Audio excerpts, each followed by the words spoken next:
Bonnie, and this is the Tarot Table with Bonnie and Peter, where we lay the cards on the table and talk about life, tarot, and everything in between. So shuffle your deck, pull up a chair, and join us at the Tarot Table.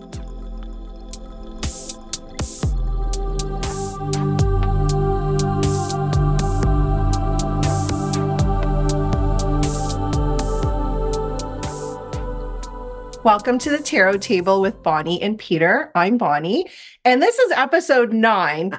And yes, woo! Exactly. And today we're going to talk about difficult cards in the tarot. So how do we deal with these cards that we may perceive as difficult when they show up for us, whether we're reading for ourselves, whether we're reading for other people, or just starting to learn the tarot? So we could start the conversation with, what is a difficult card anyway? And I think that's pretty subjective, although I'm sure a lot of people would agree on a lot of the cards that they would perceive as difficult in the tarot. But I think what would make a card difficult is maybe the image on that card. There's a lot of different decks, and they portray the images of those cards in different ways. It could also be a name or a word that's on that card. So quite well, with the major arcana, they're all named cards, and some of those names could maybe have an uncomfortable feeling if you were to see that. So we're going to be talking about a lot of these cards, but like the Death card or the Devil, if you knew nothing about tarot and that card showed up for you, I think for most people, it might be a little bit disconcerting to see a card with that name on it. Even sometimes the image doesn't necessarily, I try to look for a lot of decks that are quite gentle, and the image may be gentle, but if it still says death on it, I'm like, oh, like it still has that word that could be a little bit uncomfortable for people. So it's this idea of, as the person interpreting the cards, what maybe might make it not uncomfortable, but maybe a little bit difficult to face the image or the word that's on that card.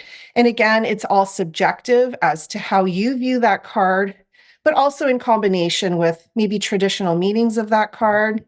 So we're going to go into what some of those cards are, but also some strategies for how to deal with those cards when they come up. So in terms of defining a difficult card, Peter, what would you add to that, or how do you see that?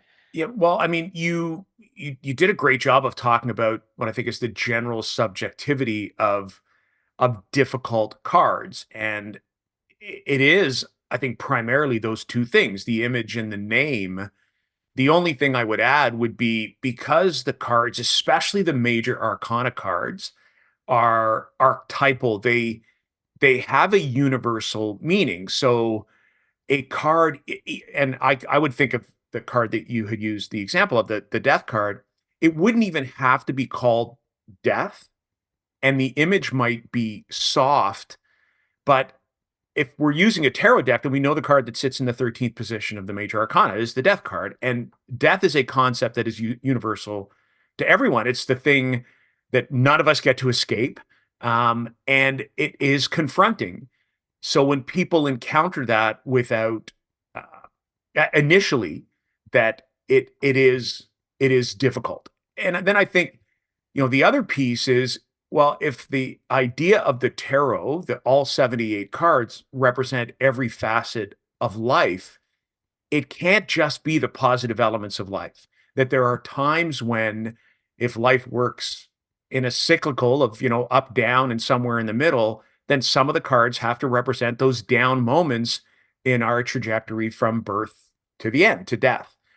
So like I think that's the only thing that I would add. But what we're going to try and do today is we'll talk about what some of those cards are, but we'll talk about some of the ways to interpret a difficult or a challenging card. So I don't know. That's the only thing that I would add. That was really, no, I think where we run into problems, and maybe I would add one last thing, is where we run into problems is sometimes we really do try and soften the meaning of a challenging card too much because we're afraid of what it might mean or what it has to say, or it's something we don't want to hear. But the truth is, there are times when the meaning of a challenging card is exactly what we or with the person that we're working with needs to hear at that time. And then as we kind of deal with that, it's like, well, what do you do once that challenging situation has happened or once that difficult situation has happened? What are the tools that either you can use personally or that the tarot can guide you to move beyond that? I don't know. That's what I would think about dealing with difficult cards. So we should probably look and saying, okay, well, now that you've got a difficult card, well, I guess we can go two ways. We could talk about what are some of the difficult cards, or I guess we could talk about, what do you do when you encounter a difficult card? What do you think? What direction should we take this conversation in? You know what? Maybe we could talk about some of the difficult cards, and then once we've opened up that Oh, that can of conversation, worms, yeah. then we can kind of be like, okay, so if a lot of these are showing up for you, how are some ways that we can to deal with readings that maybe include a lot of these difficult cards, or if you're working with somebody, right? Like it can be, it's funny you talk about sometimes we soften the difficult cards too much. I think that would be maybe not too much, like still being realistic, Right. but again, how are you viewing that? Are you looking at that as a predictive thing, like, oh, you better watch out because this thing's going to happen, Right. or it's about you of like, what am I thinking about, checking in with that? So I think it'll probably evolve through this conversation, Yeah. Peter. But yeah, let's dive into some of the cards that Okay. people may perceive as difficult, and then we'll circle back and then talk about some ways of how to deal with those cards Yeah. when they come up. Yeah, great idea. So maybe we'll start with the one card and I think we both mentioned it as well. Is we'll start with the death card because I think of all the cards that we would encounter, both the name and usually the image, although this is one of those cards where an example of even tarot deck creators will look at softening that image. I've seen it called rebirth. I've seen it called transformation. Um, but its traditional meaning is death, or if we're talking about the Marseille, la mort. Um, it, it's a card For that's the unnamed the arcana, unnamed, it doesn't right? even have a name. Exactly. That's exactly it. Or unnamed. Just the Grim Reaper, the picture of a skeleton often holding a scythe that is completely unnamed. It's just the number 13. And even that when we think about the number 13 and the fact that it can also have connotations in some cultures of being an unlucky number, we have all of those things. So here comes this card that shows up that, that based on its name and its image would be defined as challenging. But it's a card about endings, and it is a card about what I call emptying. I often refer to this card as the great emptier, and it is about loss and sometimes lack of movement, being stuck, being stagnant, all of those meanings that we would associate with death, the concept of lack of growth, right? We're not growing, we're not moving forward, we are literally sitting in this void. This is challenging to hear, but I always think there are times when that's the message that needs to be heard. So if we're talking about, well, really anything, I think about this card when I often see it somewhere, is I will remind people or remind myself if I'm drawing cards on my own, is that for something new to happen, something old often has to end. And when the death card shows up, it's sometimes a reminder that we can't take on all things without letting go of something else. And the death card is the ultimate end. It's basically saying, look, this is going to end. Something else may take its place, but whatever happens to be going on here needs to end. Its name is confronting because when we think of death, we think of the end of a life, but that's I would, I'm not one to ever predict death in the tarot. I know movies or culture might take a look at that, but that to me is never the work that I would do and would never be the message I would send to myself or someone else. But I would state the obvious is that yes, some things can end, and if we just change the word to death, it could be the death of an idea, the death of a mindset, the death of a project, the death of a relationship, the death of a belief system. Those things can die, and that's what that card represents. But it's a hard one. Like I've got, actually think I have it here. I'll pull it out. So just for those of you who are watching on YouTube, like this is the death card, the traditional death card of the Rider Waite Smith deck, and it is a skeleton and in armor on a horse trampling over somebody who looks like a king or royalty. It is confronting, and then the big, there's no, it's not the death card, it's literally just the word death down there at the bottom. Encountering that can be difficult. What do you think? What do you we went with the biggie when we started off. I know. If we're going to start with the king of all right, difficult cards, that's right. We're gonna start. we're going to Let's go with go that big or one. go home. Yeah, absolutely. And I think I've mentioned this before in prior episodes that I think that's the one card that really freaks people out about the tarot. And it was certainly that case for myself. I didn't really want anything to do with the tarot because I didn't want that card to show up. So you do end up developing a relationship. And exactly what you say, Peter, it's this idea of something needs to end. And that it doesn't mean a life needs to end.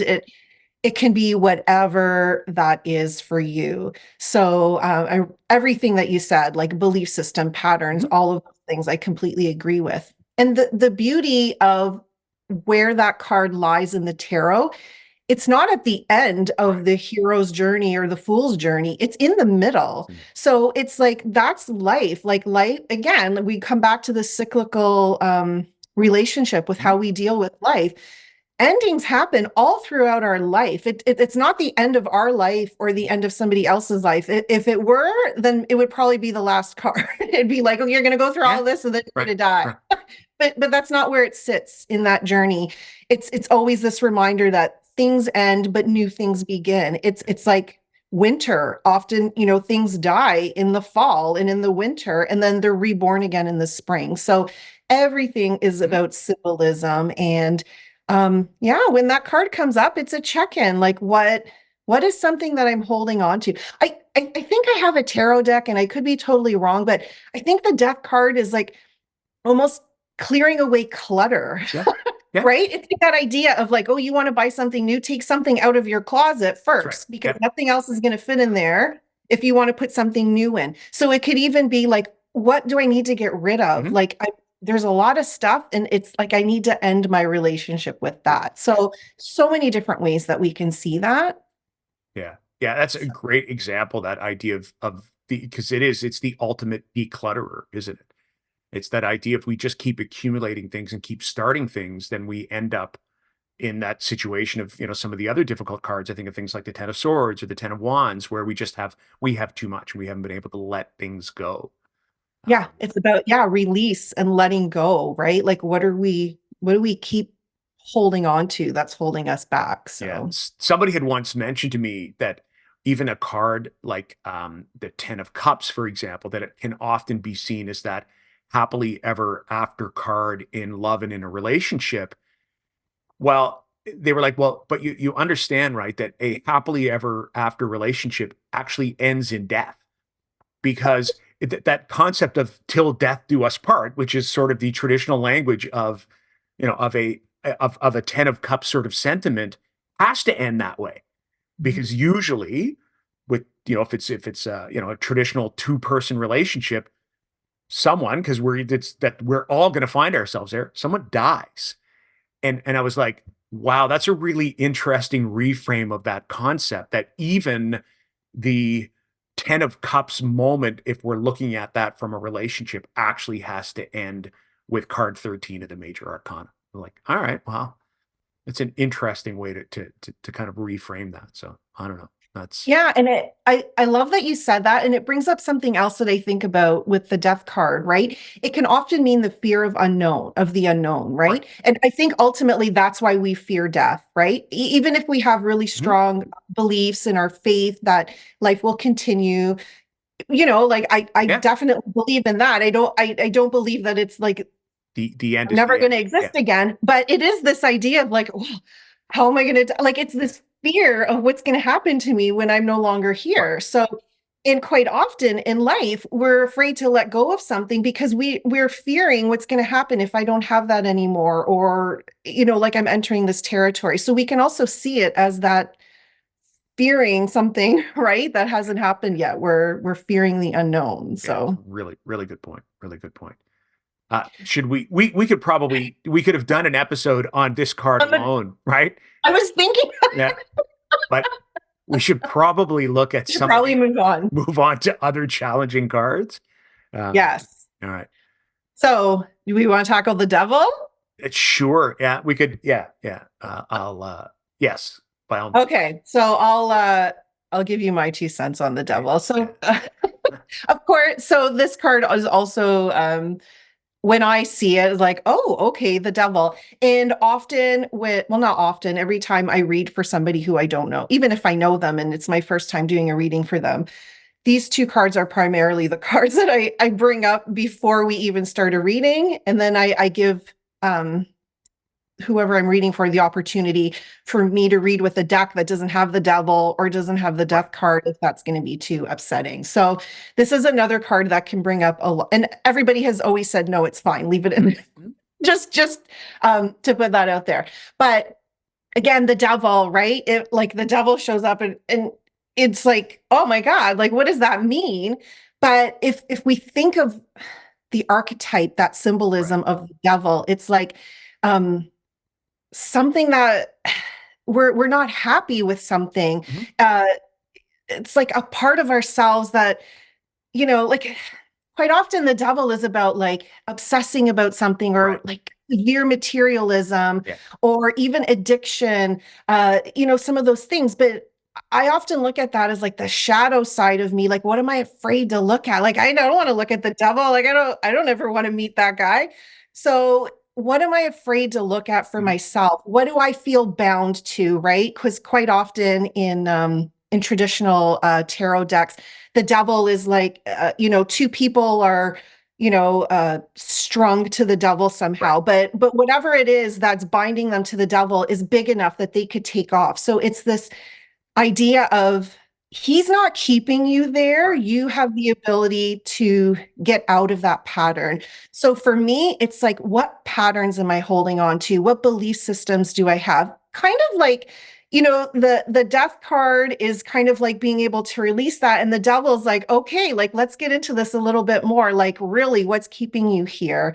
So what are you afraid to look at? What are those patterns that you could be ready to release because you're there not because somebody's forcing you to stay there, but because of the situation that you're in. Sure. And sometimes we can feel quite helpless. So it's about recognizing those patterns. So I know there's like way more that we could talk Yeah. about with the devil, but I'll save that for you, Peter. What would you say if that card shows up? No, I would probably link it to, as you said, often the two characters who feel bound and in some images are actually bound.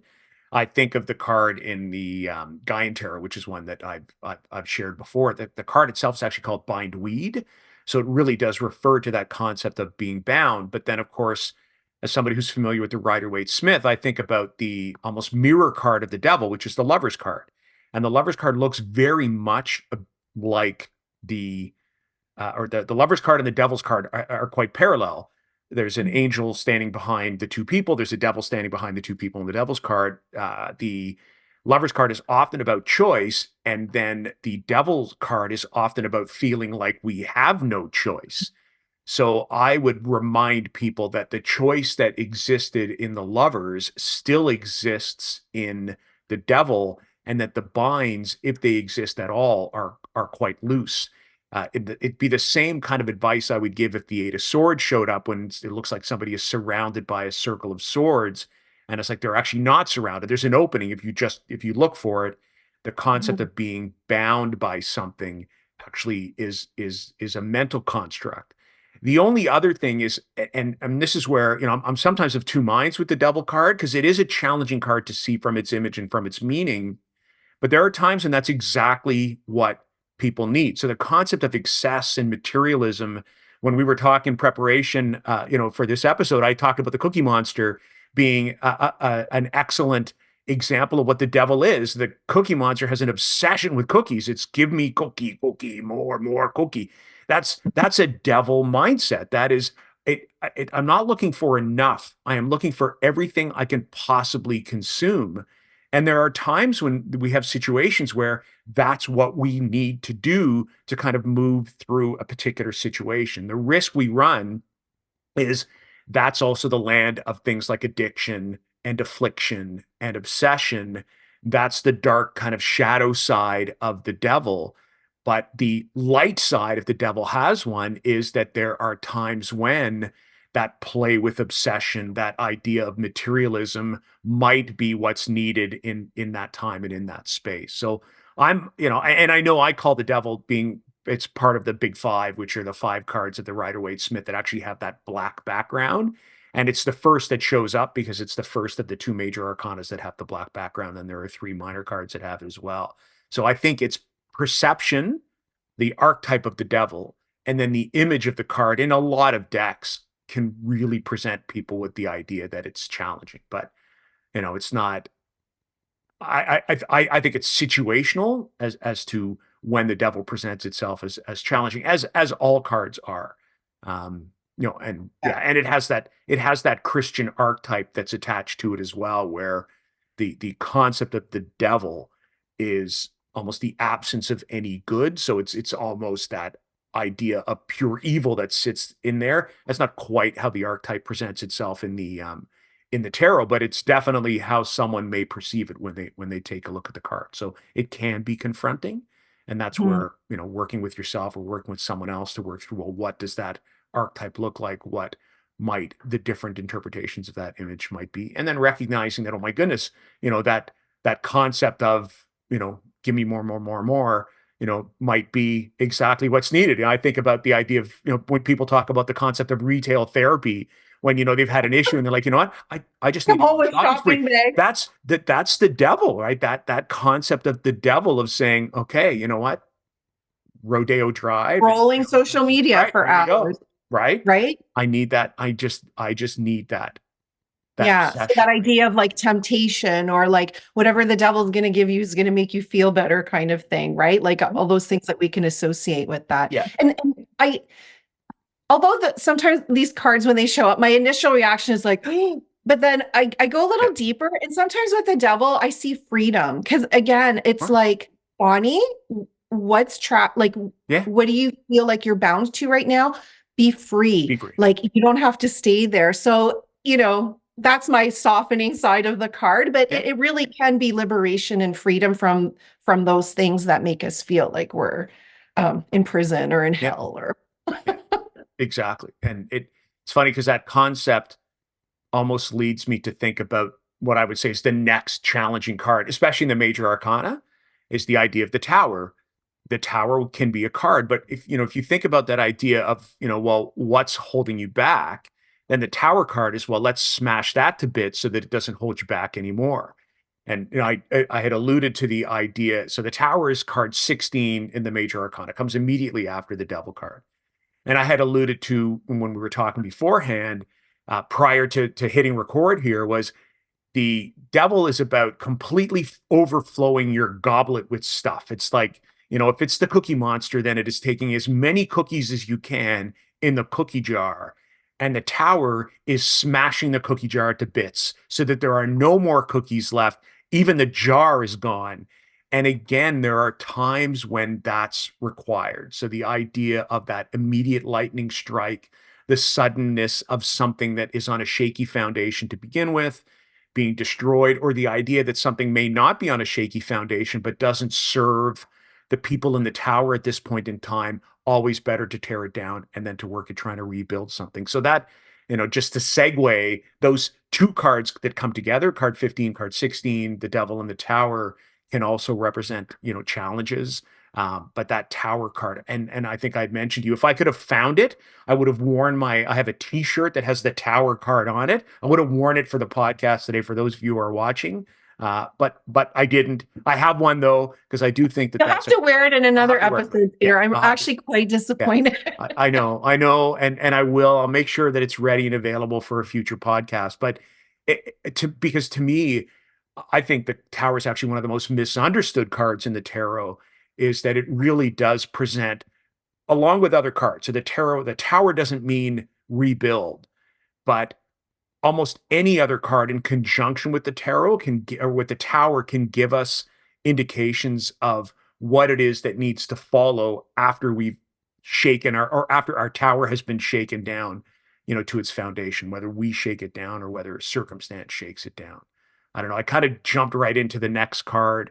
No, that's fantastic. Anything to add about that, To about add to the tarot, the to tarot. the tower? We're I gonna know I've keep done the same saying thing. tarot Tarot, instead of tower. tower.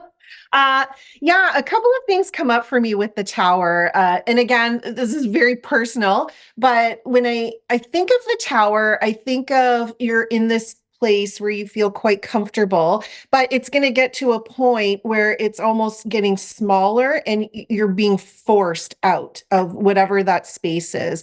So it's like the devil is the realization of whatever that is. And the tower is now moving into that space of like, well, if I want to break this pattern, even though it might not be good for me, is my comfort zone. I'm familiar with this pattern. And now I have to leave this pattern. What's on the other side? So it's this idea of being taken out of that comfort zone, either by you or something's going to happen that's going to sort of push you to get out of that. So I see it as like being forced out of Yeah. the tower.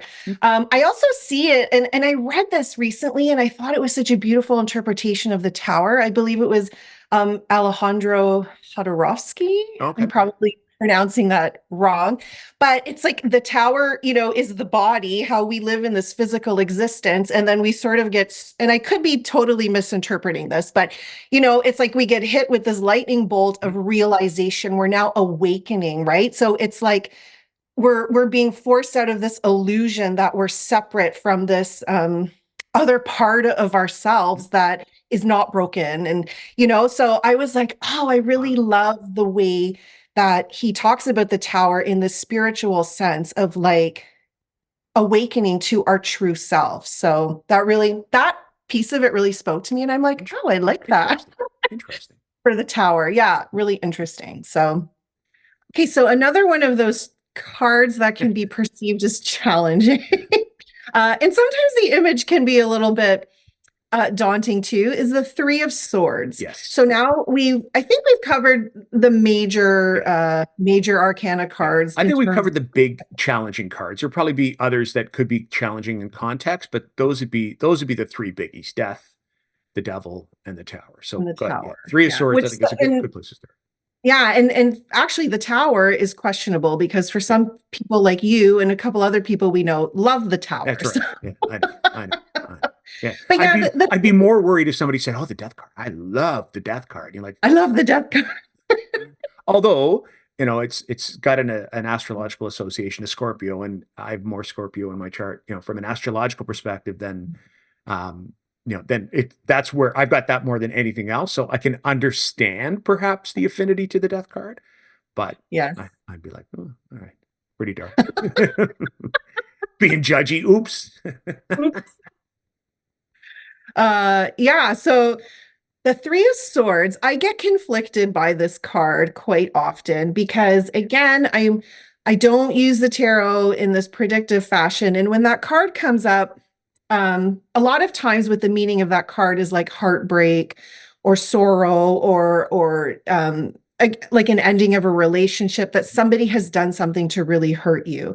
So if that card comes up for me, I'm like, what is hurting me right now? Like what in my heart needs healing right now? Maybe it is something to do with a relationship, but I don't like to look at that card as like, oh, this card is the card of heartbreak. Someone's going to break my heart or somebody's going to end a relationship with me. I see that card as a card of healing, and it could also be a card of sort of things in the past that we could keep thinking about. So it may not be something that has happened recently, but maybe something that's happened in the past that really causes us some sorrow. And a lot of times too, when I see that card, I think about because threes are creation, right? Like if we look at the numerological perspective of the three is about creation. And the three of swords sits in that realm of air, which Yeah. is thoughts and Hmm. communication. So I often think of it as what am I creating in my mind Correct. that's making me upset, that's breaking my own heart, right? It could be the own words that I'm using to myself. I'm breaking my own heart. It doesn't have to be somebody else breaking it for me. So it's kind of, I view it a little bit complex in that sense of like I'm creating something in my mind that's causing me to be upset, that's causing me sorrow. And it doesn't, I'm not diminishing that. It's something that I need to look at, or, maybe need to do some more healing on, or some more taking that into perspective. But that's the way I look at the three of swords. I don't go right away to like somebody's going to break your heart, or maybe that could be coming up for the person who's with you. But I tend to look at it more as the mind. It's like, what's going on in my mind right now that's making me upset? So you might have a different take on that, No, Peter.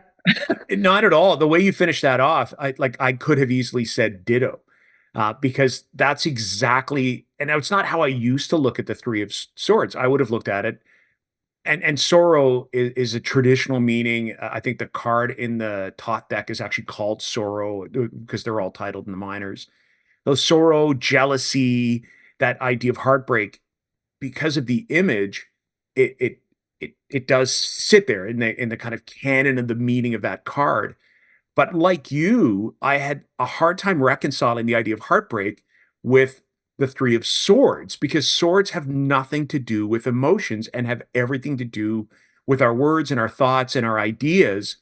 And then, me, I'm a big history nerd. And as I started to focus on the concept of the card itself, I learned that the inspiration for Pamela Coleman Smith card, so that idea of three swords went stabbed into a heart, actually comes from the Solobusco deck, which predates this deck by about 300 years.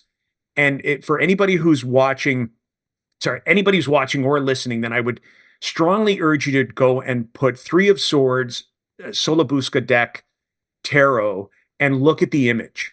And the image is almost identical. And what had happened is the author of this deck is likely to have seen this card on exhibit at a museum in London just months before she created the deck itself. And then I'm like, well, that has nothing to do with heartbreak. That's got everything to do with an artist being inspired by another artist.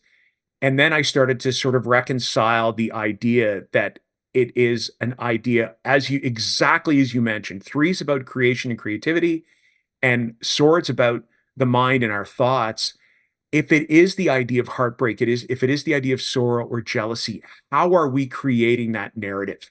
Is likely a figment of our own thought process and is not set in reality. That's kind of where I take that Three of Swords. And then to sort of give you a bit of a historical background, and my apologies if I bored you silly with that story, but I find the similarities are absolutely fascinating between that particular deck, the Solobusca deck, and Pamela Coleman Smith, which is still the basis for almost every image of the Three of Swords, which is the three swords that's piercing the heart. So I would, exactly how you finished it. That's now how I interpret it, and often it makes more sense based on the situation, or even when I'm doing client work, because that's a card, and people are like, oh my goodness, they see heartbreak because they're literally seeing three swords driven through a heart, and I will be, hold on, not in the area of emotion, not in the area of our heart. This is in the area of our head. Swords sitting in our mental space. What kind of narrative are we constructing when this card presents itself? I would have added nothing. I would have basically, said exactly as you said, especially in that last piece. So Thank you. no, yeah, Okay, so what would you think is the next? I have one more. I mean, yeah. there's always a few more in that Yeah, realm of yeah, swords, yeah. but I have I one agree. more that kind of gives me that ooh feeling. Yeah. But what do you think? Well, You I go think next. you and I have different cards that give me that feeling. So I'm going to go to the one that for me, it's the Nine of Swords, Hmm. because it, and And I'm assuming I don't think it's a nine of swords for you. Am I correct? No. So Whoa, it's close. it's That's what I close. was thinking.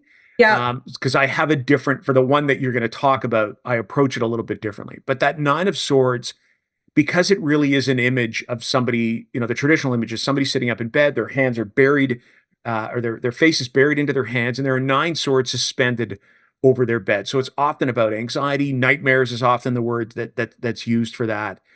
Um, but then I go back, and it's one of the dark five, one of the five big dark cards with a black background in. I'll hold it up for those of you who are able to see. But it is, nine swords suspended in the background, somebody sitting up in a bed with their face buried in their hands. Even the image on the bed shows conflict. So it is a card about challenges, and particularly about mental challenges, sometimes about mental anxiety. It's about those things that keep us up at night. Um, but again, for me, the approach of this card is sometimes we need to be reminded of those things that keep us up at night, because, as I would remind myself and anyone working in this suit, swords are not about our tangible world. They are about the words that we use, the words that we build, the words that float inside our heads, which we call our thoughts or our ideas. And anytime something like that worries us or causes us grief or anxiety or brings up the idea of nightmares, whether they're waking or sleeping, it is still something that is constructed in our own mind, and often not primarily based in reality, but exacerbated by a narrative that we're attaching to the situation. So, in some ways, I would approach the Nine of Swords in the same way I would approach the Three of Swords. Situation is a little bit different. The Nine of Swords, because it's three times three, is a much heavier feeling, and that's probably why I would have associated it with a challenging card, because nine swords weigh heavy on the mind, and it can take an awful lot of effort to have to remove all of that mental baggage that keeps us up at night. Then I would remind myself that one sword at a time can come off, that, but it might be a long journey, and so forth. So I try and shift the narrative that is told by that Nine of Swords card to something that says, well, take the Nine of Swords, make it into the Eight of Swords, remove another one into the Seven of Swords, and the Six, then the Five, and bring yourself down to the Ace of Swords, which really is a great positive card. But even as you imagine some of the cards that you walk through as you take one sword away from the nine, Eight of Swords still a challenging card. Take one more sword away, it becomes a Seven of Swords. It's still a challenging card, less so. So kind of making that backwards path, from the nine all the way down to the one, by removing the mental baggage that gets associated with that card. So that would be a heavy one for me. I don't know if you have something to add about the Nine of Swords, or I know that you've got a different card. Do both. You can add the nine, or jump right into the card that you would find to be the most challenging. Yeah, no, exactly what you I feel like that I say that all the time. It's exactly what you I said, mean, I Peter. I do the same thing, right? agree with We you. see the tarot in very much the same way. So We why we work do. well together doing this. So. Yeah. So yeah, the Nine of Swords, I again because w- when it's those thoughts that we're Right. thinking, is like going down that rabbit hole, thinking that same thought over and over and over, and that's what's consuming us, right? Like we have those nine swords, and it's like you keep going there. So whatever the mind focuses, right? Like whatever you're thinking about is what you keep focusing on. So it's like you're trapped in this tunnel, this vortex Yeah. of these thoughts that bring you worry. And again, what you said, it doesn't mean that that's actually happening. It's maybe you're worried about something, or the fear that that's going to happen. So it hasn't happened yet, but it's what you're thinking about. So yeah. And I the light side of that card when I see it is again mindset check. Oh, what am I thinking about? Like, where are the majority of my thoughts right now? Oh, I'm worried about something. I'm afraid that something's going to happen. It hasn't, but that's where my mind is going. So it's always this like this little glimmer of hope that you can change that, right? It's not doom and gloom that okay, you're worried something bad's going to happen, but it's how can I shift my mindset? And that's why I think that card doesn't. I mean, it's still a difficult card to Right. see in a reading, but again, it's like that check-in card. Yeah. And My I guess final difficult card. I mean, there's a few more, but Yeah, the major the ones for me biggies, right? The biggies. is the Ten of Swords. And the reason I say that is because of the image depicted on the card. Right. Uh, I usually, before I buy a deck, there's some cards that I look at, and the Ten of Swords is one of those cards. Yeah. And if I'm not happy with that Ten of Swords, I'm like, oh, I don't know if I want this deck. But in my evolution of this tarot journey that I'm on, I'm like, okay, Bonnie, it's just a card. But in a lot of traditional images of that card, it shows someone lying down, usually face down. They've got 10 swords in their back. So it's not a nice image to see. And again, if that were to show up in a reading for somebody, it'd be like, what the hell? Like, is this guy dead? Like, what's going on? Did Mhm. somebody murder this guy? And again, that's not really the idea of the card. It's kind of like that finishing point. It's like beating a dead horse. Like, this is done. And it's like hitting rock bottom and moving on. So again, in that idea of it's in the suit of it's swords, which is air, which is our thoughts, our communication. It's like I'm done thinking that thought. Like if you're in the Nine of Swords and you're going down this rabbit hole, you reach this point where you're like, I can't stay here anymore. I'm not moving. I'm stuck. These thoughts are pinning me down and I can't go anywhere because it literally is stopping me from moving. So how can I move past this and get on with life? So the messaging is okay. It's generally the image on that card. And then sometimes they put blood in the card. I'm like, really? Do you have to put blood in the card to, just give it that? Because if people look at that, they're like, oh, that's terrible. But then you have to explain, sort of what's happening. It's the conclusion of something, Yeah. you're ready to move on. So that's my final major Interesting. Yeah. difficult card.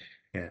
Yeah. And I guess it, because I would interpret it the same way, but the reason I don't see it as a difficult card, and I pulled them up because I knew some of the cards we'd be talking about, and you're right, we didn't talk about all of them. Did I? Oh, I thought I had pulled that one out.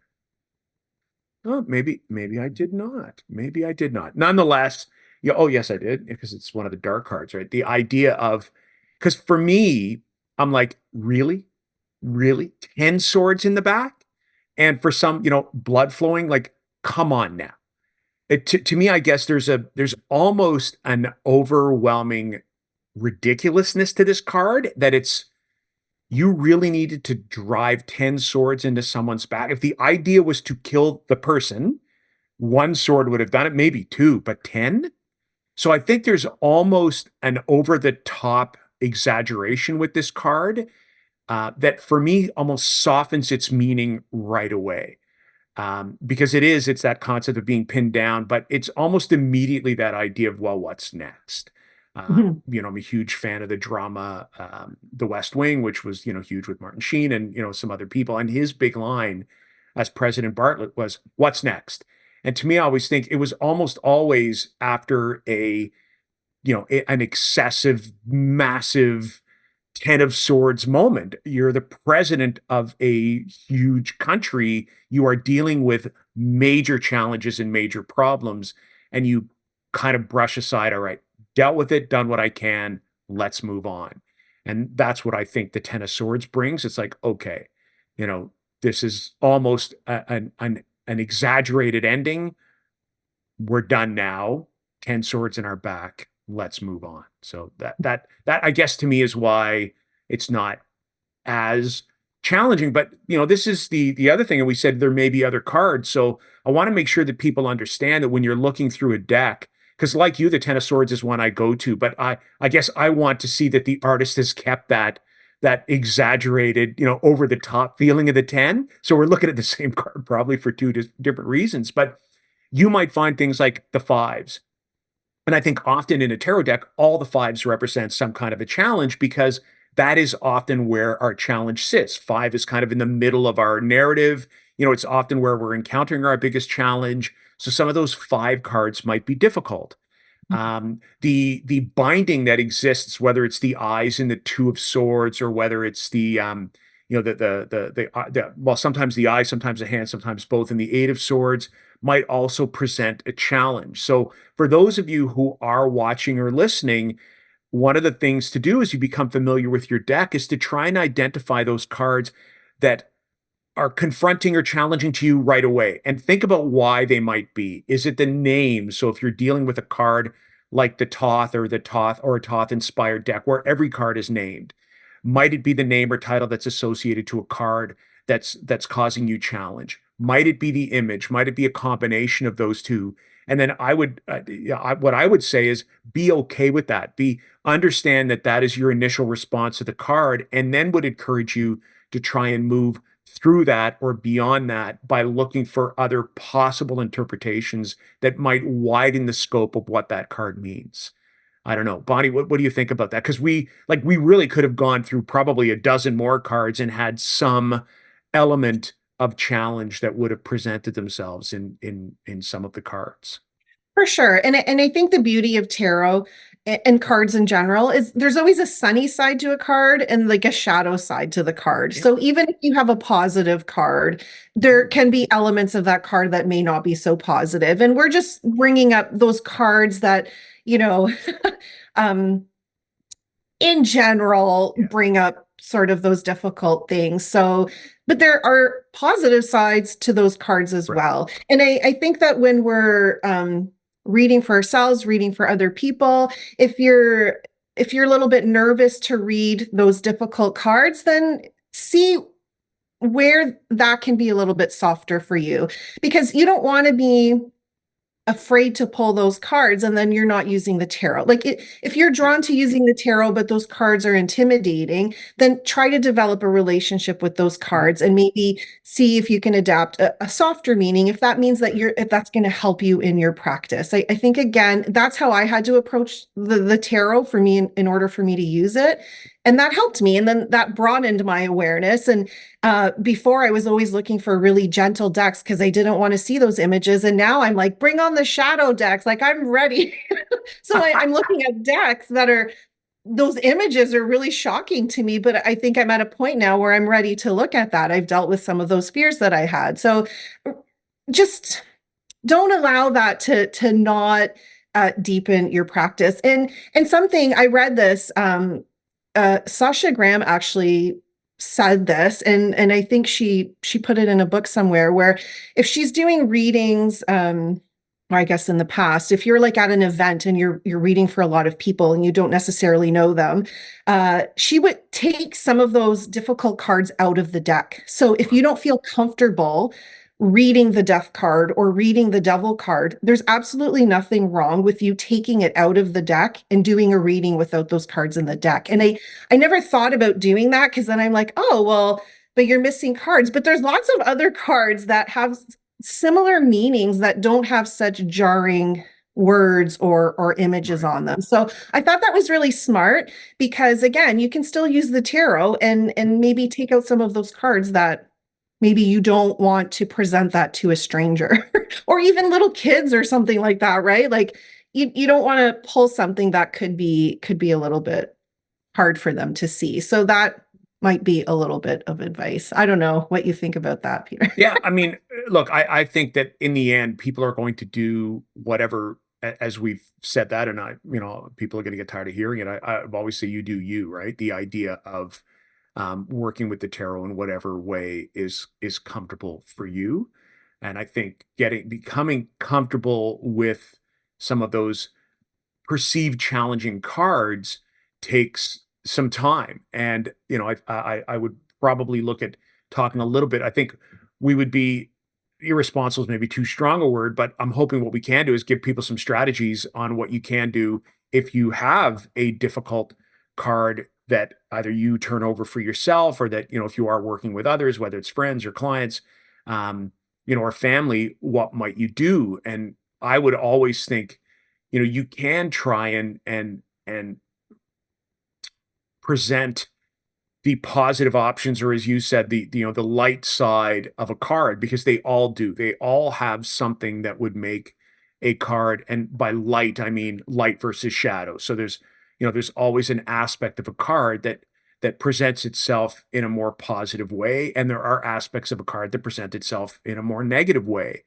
I would suggest, a couple of things. If you're dealing with multiple cards, then look at how this card relates to other cards around it, or look at how this card relates to the context of the reading itself. We referred to things like the Death card and the Devil card and the Tower card, but if we're looking at, let's say, opportunities around relationships or career, which are the two, I'll say, main topics that often people will go and seek out tarot reading, then the cards like that one might signify that old career patterns need to end, or that we're in a situation where there are people around us or ourselves that are dealing with excess, or that we're obsessed in a particular area of work or of relationship if the Devil card comes in. Or it might be that the Tower card is reminding us that the foundation of what we're looking at is quite is shaky, and either needs to be torn down and rebuilt. But I think of something like a reading that had both the Tower card and then the Two of Cups or the Ten of Pentacles, where I'd be like, wow, you have this narrative where something needs to come down, and then let's not forget to take a look at what else is showing up. That there's an opportunity for companionship and relationship to rebuild, or that there's the idea of what might be excessive wealth, or the shopping spree, or whatever it happens to be, that's kind of coming in the future as well. So cards are not often seen in isolation. If you're doing something like a card of the day, then I would focus on both the light side and the dark side of a card, because we don't know what message what that a card is trying to tell us as well. That's what I would suggest. You had talked about the idea, though, and about some practical exercises. So, things that you might be able to do. And, I don't mean to put you on the spot, but that idea of kind of working with, a card itself when, when it's difficult. And that would be different from how I would do that. So I'm curious what you might share from that perspective on how to either support yourself or deal with a difficult card. Yeah.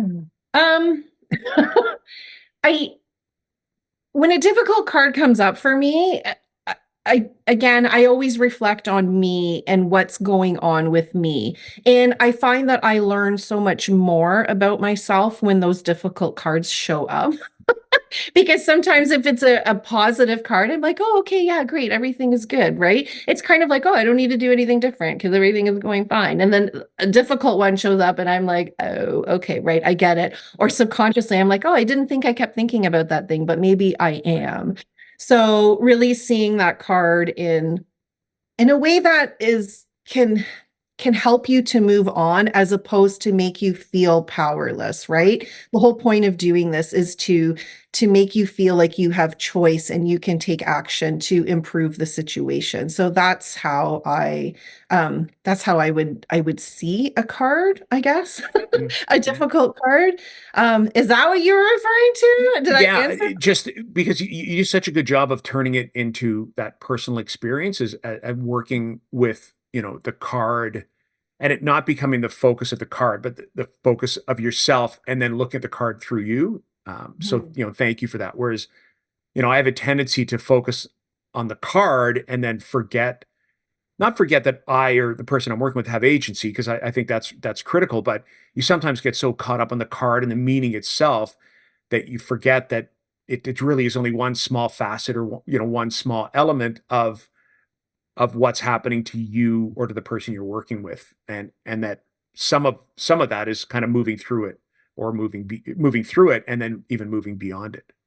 So Yeah, and I think too, because quite honestly, if I'm pulling like I pull 3 cards yeah, every day for myself, and sometimes there's a lot of those cards, and my first reaction is like, oh, what is this telling me? And I'm like, okay, Bonnie, calm down. yeah, yeah. What are you thinking about, right? And Breathe, then I'm like, breathe. oh, right, okay, I get it. So it's that reminder of what I'm thinking about, or those things that I keep repeating and doing. So I need that check-in for sure. So yes. And then I think one thing I would say, if you're reading for other people and these cards show up, I think maybe some of the terminology, because in a lot of the books, right, those words can be quite harsh. Like if the devil shows up and you're reading for somebody and you're like, are you addicted to something? Like, I don't think you would want to come out and just say that to somebody. So I think it's how we interpret the cards, the language that we're using. You can still be like, this is what's coming up with the meaning of this card without insinuating that there's an addiction of some sort or something that's happening. So really, using integrity and knowing who your audience is and communicating in a way, again, that helps them feel like they are able to move forward with that information as opposed to like this detrimental thing that may be going on in their lives. Right. Like you want them to leave with some action steps that Yeah. they can take, right? Rather than feeling like, oh my God, I got all these bad cards. And the other thing, if you do a reading for somebody or even for yourself, and there's a lot of those difficult cards that show up, you can always soften the reading by maybe having a deck on hand that could be a gentle deck. So maybe if you have an oracle deck of really, affirmations or something, kind of with a positive spin, and you can leave them with that rather than leaving them, Mhm. with a card that could be really, really heavy. Yeah. So I guess that's No, it's a great suggestion. I think of there's a deck by Dr. Susan Hill that is a tarot deck. So it's the Rider-Waite-Smith deck images, but every card, all 78 cards, actually has a series, 5 or 6 affirmations that are linked to each card as well. oh, So that's a great way to talk about the cards from an action perspective because it places the agency back on the person that's there. So, and I wish I'd have thought I would have pulled the deck maybe in a future episode because I know I have that deck here and I love it. I've had it for a long I would time. love to see that. Yeah, around affirmations for each card because it really does talk. It doesn't necessarily soften the card, but what it does is it provides steps of action through each card just through those simple affirmations. So, and affirmations are a really powerful tool to provide yourself if you're working on your own, or even to provide somebody else if you're working with somebody else in the tarot, because being able to walk away with just a small phrase that you can repeat that allows you to take action and to take agency is really helpful. You're speaking my language, Peter. Right? I know.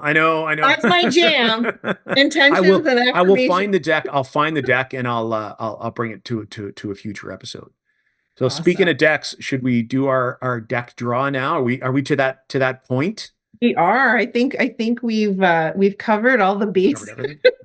All right. I took a different deck and put it aside. So Oh, you're forcing me to branch out now. see, you pulled a different deck. I should use the Rider-Waite-Smith, but I don't. Oh, It's wrapped up right yeah. now. No, that's all right. All right. I'm gonna shuffle. Do you want me to go first? You want to go first? Sure, you can go first. I'll keep shuffling while you pick. I won't go. So I'll describe or I'll explain the deck. No, I'll stop here. Actually, there we go. That feels pretty good. So I'll show the image and then I'll tell you the deck that I'm using. So that what I drew is the Four of Wands. So, right, we're talking about difficult cards. This would be a card where you wouldn't necessarily talk about the concept of any, sort of difficulty or shadow. It's actually often seen as a very positive card. However, it can have a shadow side, as all cards do. So the deck I'm using is a Cyril Marchetti deck, and Cyril Marchetti has actually done several decks. Legacy of the Divine is one that comes to mind. I think the Gilded Tarot was their first mass-produced deck. It was one of the first decks that I bought after, might be the third or fourth deck that I bought in my collection. This is actually the second version of the deck that I have because what I used to do with this deck is I would leave cards around. So if my partner, now my wife would be traveling, then I might put a card in there that would remind her of me, and I would hide it in her Oh, suitcase. Or I if love that. right, or if I was working in my office or in the kitchen, and there was a particular sentiment that I wanted to internalize, I would draw cards from the Gilded Tarot. But what ended up happening is that my 78 card deck became like a 65 card deck because I would keep losing cards. So because I would use them for something else. So I bought another one.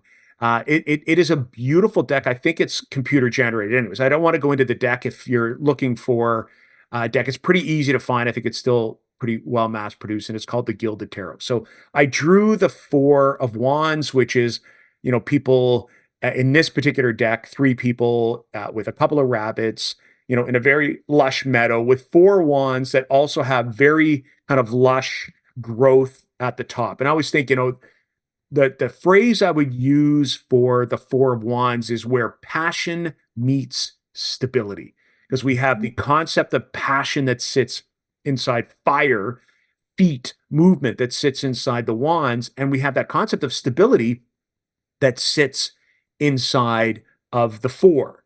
So this is a card of, it's zest for life. It's a call to often even imagine and create what we perceive as our best life. But it is also a cautionary tale. And the reason I mention that is I'm going to hold the card up again. And it's the same in this deck as it is in many decks, is that the wands themselves are huge, that they're massive, that they're almost out of proportion, that there's almost too much. So this card can be a, keep things on an even keel sort of wands. Like, we've got fire and passion, but we don't want to blow things out of proportion. We want to make sure that the size of our passion and our drive and ambition, our desire to move, meets the situation itself.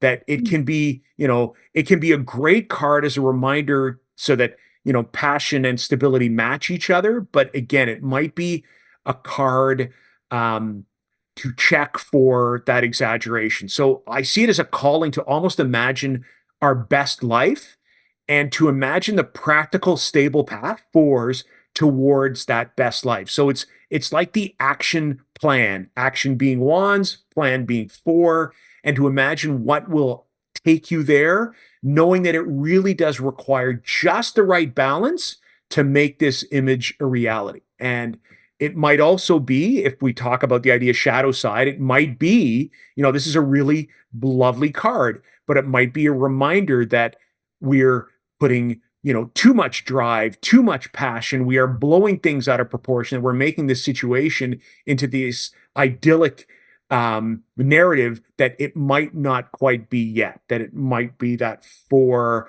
that start of that plan, the start of stability, the start of that movement towards passion. What about you? When you see the Four of Wands, what would you add or interpret differently there? Well, I love that interpretation, Peter, and I am going to be honest. I haven't thought about the Four of Wands quite like that, so I like that that's expanding my knowledge of where I can look into that for the Four of Wands. That makes total sense with the wands being out of proportion. You don't generally see them as holding something up, which is Right. how we usually see that Yeah. in a card. And even foreground When I and think about the background, Four of yeah, Wands, is like sorry. in a lot of decks, foreground versus Oh, background. When you see the wands, they often look like either the people are really, really small or the wands are really, really big. And when you think about proportion, I always think the wands being big, it's like, big passion. Sorry, I cut you off. I didn't need to do no, you know what's happening? There's something weird going on with the internet. So you were that. kind of like frozen, and I was like, "Oh, what's happening?" Oh, So we'll see how this plays out okay. when All you're right. editing it. But it was if I have this really weird look on my face, that's That's why. Okay. Fair enough. that's Fair why. enough. So Yeah. Four of Wands, you were saying.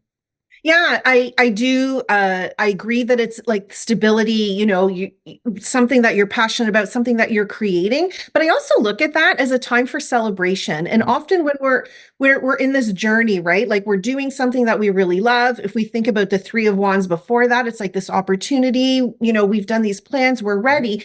And the 4 comes along, it's like celebrate those little wins along the way, right? Like sometimes we take things so seriously. It's like, well, look where you've gotten to this point. Like you've done a lot of work up until the 4. So celebrate that. It's not a bad thing to, share in your success with other people and where you're going because you are creating that nice base of stability. So I see that when I see the 4 of Wands, that kind of reminds me like, Bonnie, give yourself a pat on the back. Like, don't be so serious. Celebrate something for once. So Yeah. Good interpretation. I enjoy seeing the Four of Wands in a Yeah. reading. Yeah. So It is a beautiful card. I agree. Okay. Mhm. What have you got for people What today? have I got? Okay. So I was shuffling earlier and a Yep. card fell out. So I usually honor those cards that jump out at me. Yeah. And it's funny because the coloring, if you're not watching, the coloring in the card that I pulled is very similar to Peter's card. And the deck that I'm using is I was mess up the name of this. It's the Witch's Garden, Tarot of the Witch's Which is Garden hard. by Sasha Graham. Yeah. I love this deck, and I think I've spoken about it in a prior episode. Yep. So I pulled the Seven of Oh, wow. Yeah. Pentacles.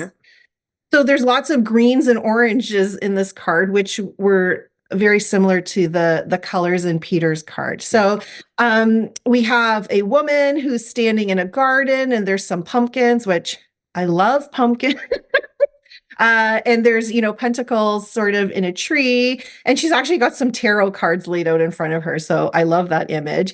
And when I see the Seven of Pentacles, there's a couple of things with this card. It's about you've done a lot of work. We're in that realm of pentacles, which is the earth element. It's those material things, the things that we're manifesting, the things that we're working towards. So we've been working towards something. We've planted seeds in our garden. And now we're at the point where we're looking at what we've planted. So it's a time for reflection to be like, okay, I see some growth here, but it's also a time for patience. So this is the like, Bonnie, you've done all the work. Like, there's nothing more you can do at this point other than reflect and see if there's anything that you want to change. But quite often, when we plant things, we don't really know what's happening underneath the surface. And sometimes, especially we live in this world of like instant gratification. You want to see results right away. This is the opposite of that. This is okay, you've done it. Now be patient and let it do its job. You may not be able to see what's happening under the surface, but things are coming. So it could be that whatever you've been working towards isn't ready to be picked just yet. You may start to see the results of that, but it's about having patience and then, reflecting and being like, okay, do I like where this is going? Or, can I massage things a little bit or change things up? But it doesn't mean stop and start something new. It's like keep going, but be patient because it's coming, right? I have a Halloween. It's funny that there's pumpkins in this card because it reminds me of one of my favorite interpretations of the Seven of Pentacles. It's in, I believe it's the Trick or Treat Tarot by Isn't that Barbara also Moore. Sasha? Isn't that also Sasha Graham too? Doesn't she? No, I She think it's no, it's no, it's Barbara Moore. Barbara Moore. Yeah, I think you're right. Yeah, and it has it's like it's a Halloween party and the person is waiting for the guests to arrive. So it's like she's done everything, right? Like all the decorations are out, all the food is out, and she's standing there waiting for the people to come. You can't force the people to come any Right. faster. They're just going to show up when they're ready to show up. But she's already done all the work, and it's that point where you're like, okay, when are they coming? Like that's sort of the energy that I feel when I Hmm. see the Seven of Hmm. Pentacles. So what do you think, Peter? Right. Seven of Pentacles. So, like all the stuff that you said, that idea of kind of pause to reflect, because I always think the image of the card is that person in the garden looking at what they've done. You talked about patience. Stuff can't grow any further or any faster. You've done all the work, and now it's a matter of just waiting for the bounty of the work that you've done, the result of the work that you've put in. That idea of patience for me, I also that patience though is hard in like in the pentacle space, right? Because pentacles are about work and the stuff that we do, and sevens are often about a challenge that we might face later on in the journey. So patience is really the challenge in that Seven of Pentacles card. I would add nothing else. I loved your interpretation, and bringing up that the Trick or Treat Tarot as well. What a great image of sitting there waiting for people to come. That's anytime you're hosting something, you've done everything, and And it's they, like looking the last yeah. minute details, like, oh, Well, do I need to put ice out or is that the right? Like it's like that time of like, oh, what well, what still needs to be done? and it's the fruit of your labor is outside of your control. Yeah.